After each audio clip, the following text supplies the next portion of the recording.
Hello, everybody, and welcome to a new miniseries called The Kino Brothers, where me and my friend Erich are going to go through the directorial filmography of world-class film makers, the Coen brothers. And we're starting all the way back in 1984 with a little movie I like to call Blood Simple. Is that what I like to call it, Erich? I think the original title was Cuck Simple.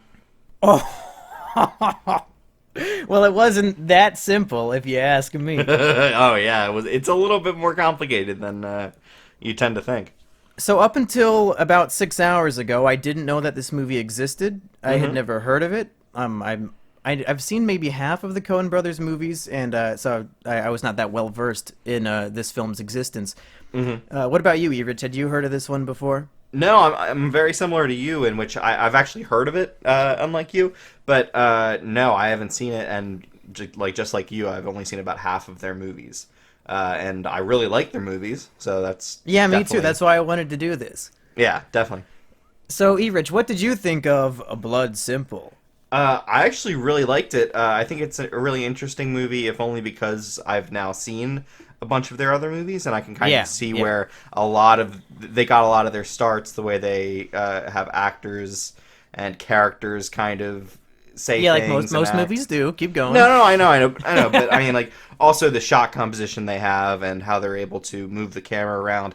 I think Barry Sonnenfeld is their cinematographer here, and I think his style is just very evocative. I could pretty clearly tell it it's him, and he's done Men in Black. He's done Addams Family movies, so he kind of has his own career. But he's also worked pretty hand in hand with the Coens a decent amount.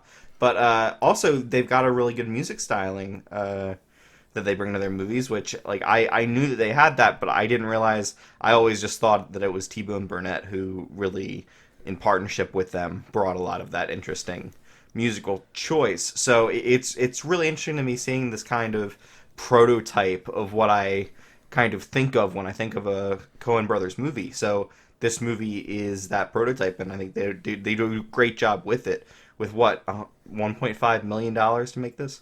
Yeah. Yeah, I was gonna say this is a very good. Yeah, I guess prototype is a good word. I was gonna say. Well, I guess I forgot what I was gonna say, but yeah, it's a. Yeah, I thought the movie was a really good template for the future crime dramas that the Coens would bring us, and this is. I don't want to say a watered down version of those, but yeah, it's very much the prototype. Like, okay, let's give it our first shot, and then we'll evolve from here. I will say that for the first big chunk of the movie, I found it to be very dull and unremarkable. And it was, I think half the shots in the movie are a really dark screen with somebody sitting down, and the Yeah. other half of the shots are ceiling fans. So I was like, what the Coen Brothers, what is this shit? Like, is this like an experimental ceiling fan porn film? What is this? But then once the movie picks up, and starts getting into the typical Coen brother things of just like your everyday people falling into crime and how they deal with that. The movie picks up a lot, and I think it gets better and better as it goes on, and then ends with just a fantastic, horrifying climax. Oh, So yeah, totally. it's one of those movies where, man, I was really down on it at the beginning, and I like almost didn't want to watch it, but boy, does it pick up. Yeah, you really need to give it time to ramp up and like really just it has to place everything in the exact order it needs, and then they just kind of like set off the bomb, and then it goes off. I think you can tell from the beginning with the camera in the car, with the raindrops like going back and forth with the windshield wipers and everything. Like I think that's just a great shot, and it's obviously overdubbed with the actors talking back and forth instead Yeah, I of was using that I was recording. terribly bored during that, and I maybe it's just the quality of my download, but I could like barely even understand what they were saying, and I was like, "Am I supposed to be Yeah. paying attention to this? Is this?" But at the end, no. Like if I didn't see those opening scenes, I don't think it would have changed a single thing in the movie for me. Yeah, I found that hard to tell what they were saying as well. But yeah, I mean, it just kind of sets a tone where you can tell that they're very seriously talking about something. And I mean, it does revolve around this guy who's been cuckolded by Yeah. his wife. And What like, is up with mid '80s movies and heroes named Marty? ooh, Marty McFly. Who Yeah. else? Well, in this movie, Marty's the hero, right? The Yeah, cuckold? yeah. I mean, Because the cuckolds are heroes to me. Yeah, I mean, so he dies at it kind of like changes tack to Well, like the different characters. yeah. I mean, he doesn't die. Spoilers for anybody who hasn't seen this movie from Hmm. 33 years ago. But his death is very drawn out because you think he's dead after he gets shot, but then like he Yeah. comes, like he wakes back up a long time. It's just, it's I don't know. I don't know. You go ahead. I mean, I kind of think that it's kind of a part of what the Coen Brothers established, where you have a set of characters that you play with, and you're kind of not entirely sure what's going on for parts of it. Uh, where certain characters may have thought that somebody else was involved in either killing someone, or they just don't know the full story, with the detective like doctoring photos and everything. But that detective character is Yeah, really before interesting we to go me. into him, I wanted to say that when I think of a Coen Brothers movie, there are three main tenets that come to mind. Hmm. Number one, great characters. That's where they really shine, is through the characters and just like the way they act and their dialogue.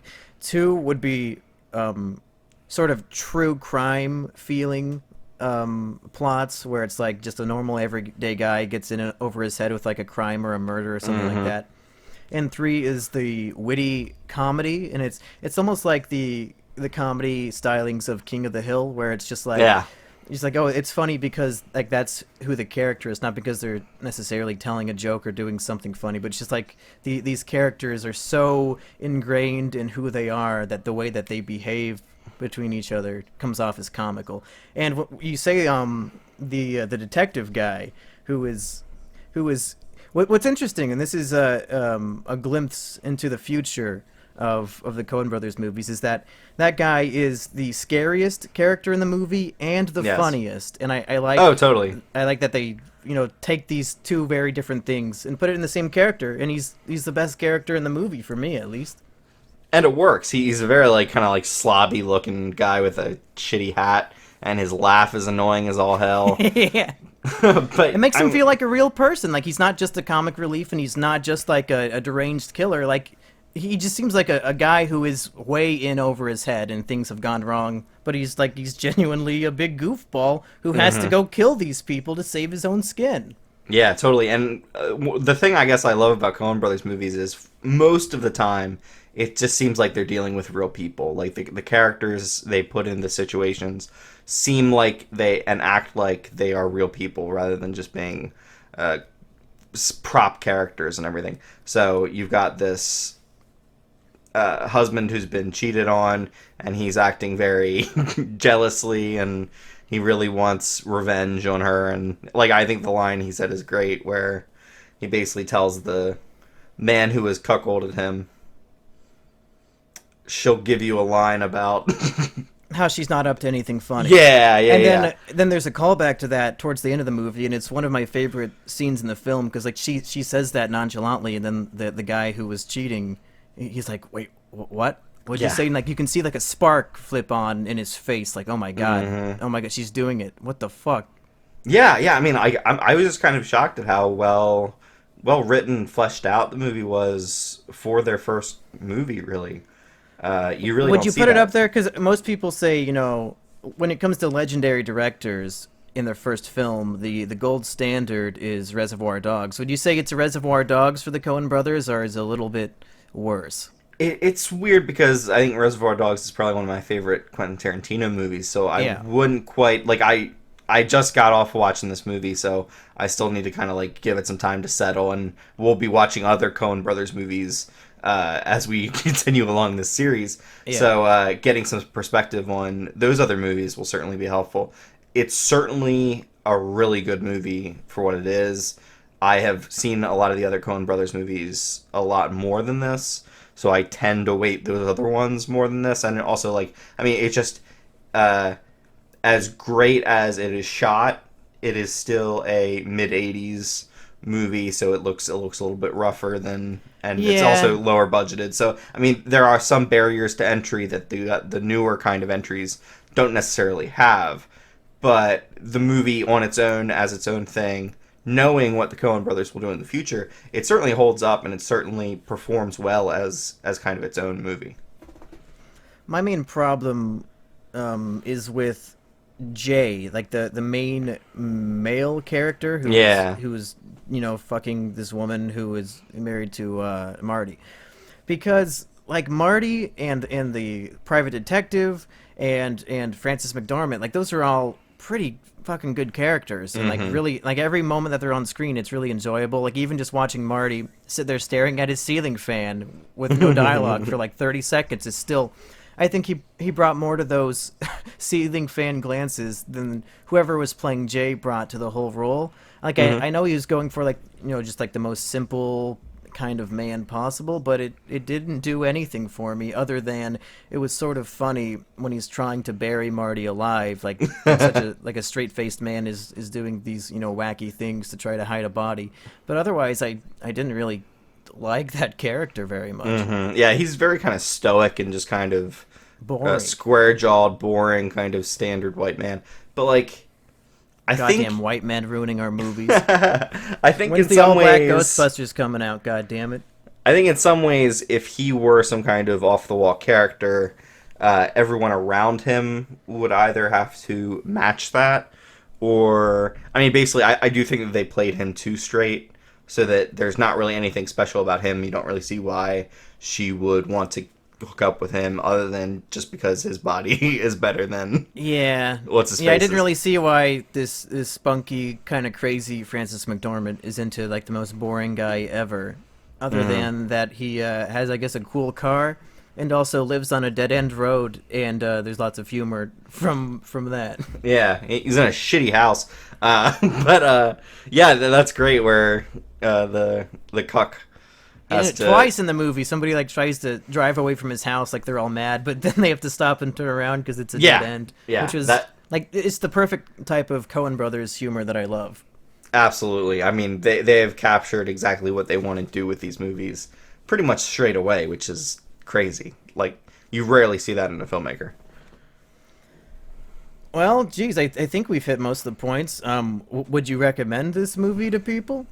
I absolutely would. Like, I'd actually think that if you're going to watch Coen Brother movies, it's probably best to start from the beginning so you can get a good sense of them, like, evolving as filmmakers as they go. Because even just for this first one, it's all there. Like, I said it's a prototype. It very much is.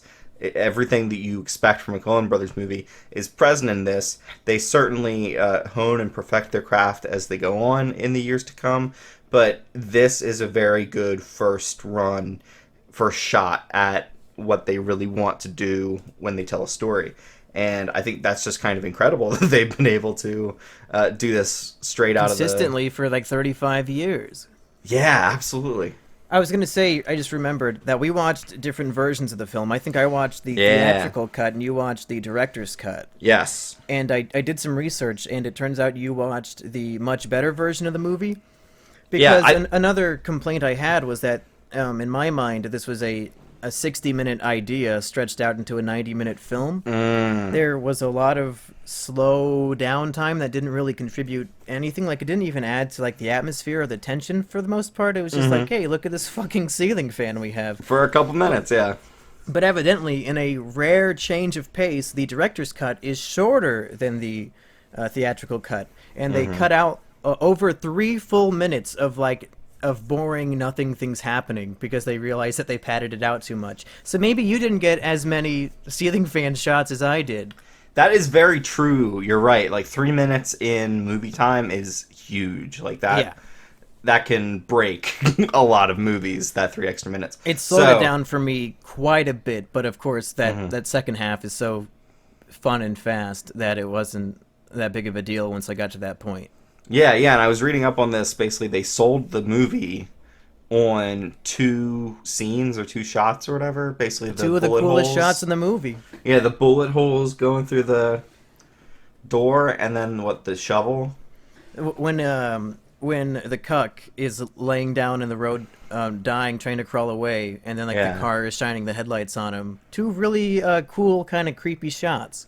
And Yeah, they made those 2 shots, and then they went door to door with a projector trying to show it to people to get funding. And they showed this trailer, and it took them over a year, but they got the $1.5 million that they wanted, and they made the movie, and at the box office, they made back double their budget. So hey, No, that's exactly what you inspirational want. shit. I like that blows my mind that like the Coen brothers with as much talent as they have now, and they're just kind of a name that people throw money at because they're going to present a quality product to you, that they had to go around and beg for money. But I mean, like, just thank God that somebody gave it to them, and thank God that they were able to present their ideas so like succinctly to say, hey, look, we know what the fuck we're doing. We can give you these shots. They're fucking great shots, so give us the movie. Imagine all of the Coen brothers that history has missed out on because they couldn't get funding. Ugh. Fucking tragic. Oh, definitely. It happens all over Hollywood, I bet. Happens all over the world, I bet. I bet the best filmmaker is some fucking 8-year-old African girl. And we'll never know because she's stuck in shitty Africa. She's gonna die of starvation. Talk about starving artists, you know what I'm saying? Oh, that one hurt. Rich, that's pretty much all I wanted to say now that I brought up the difference between the cuts. Do you have any last things for Blood Simple? Yeah, it's definitely worth visiting or revisiting if you've already seen it. Just be wary of the beginning. If you think, oh man, this shit's boring, why'd they recommend this? Just text on your phone or like pull up Twitter for a little bit. But once you start seeing some magic cuckoldry happen, be sure to look up. Yeah, trust us. Erich and mumkey aren't gonna show you wrong. No, even though they both agreed that the Emoji Movie is great, like you can still trust us. That's a retcon. Erich. Okay, we're not gonna do the next Coen Brothers movie next. Next, we got 2 movies coming out this weekend, buddy. What are we gonna see? Are we gonna see Blade Runner 2049, a film that's being hailed as an instant sci-fi classic with 95% on Rotten Tomatoes, and a plot that is so crazy that that critics have been told specifically what they're not allowed to say? Or should we go see the My Little Pony movie? I think your audience will demand the My Little Pony movie. But I think Thank God demand for Movie Pass. I demand Blade Runner 2049. All right, listen, folks. We're gonna do Blade Runner first, but I promise you, within the week, you'll see a My Little Pony review pop up. I'm gonna make you rich go see it this weekend. We both have fucking movie passes, so it's not like it's any loss. And Sheepover is coming home on Saturday, and she'll probably want to go see it with me. So I'll probably go see it with her like on Sunday. So there you go. Now I have an excuse of why we're not doing this shit Thursday night. All right. Hey, for the first episode of the Kino Brothers, I have been Mumkey Jones. And I've been Erich. Hey, what are we doing next? We're doing fucking Blade Runner, dude. No, next Coen Brothers. Oh, I don't know. Whatever's next in the filmography. I haven't looked. Raising Arizona. Oh, okay. With Nicolas Cage. Hell yeah! Fucking hell yeah. Okay, see you then, folks. Bye.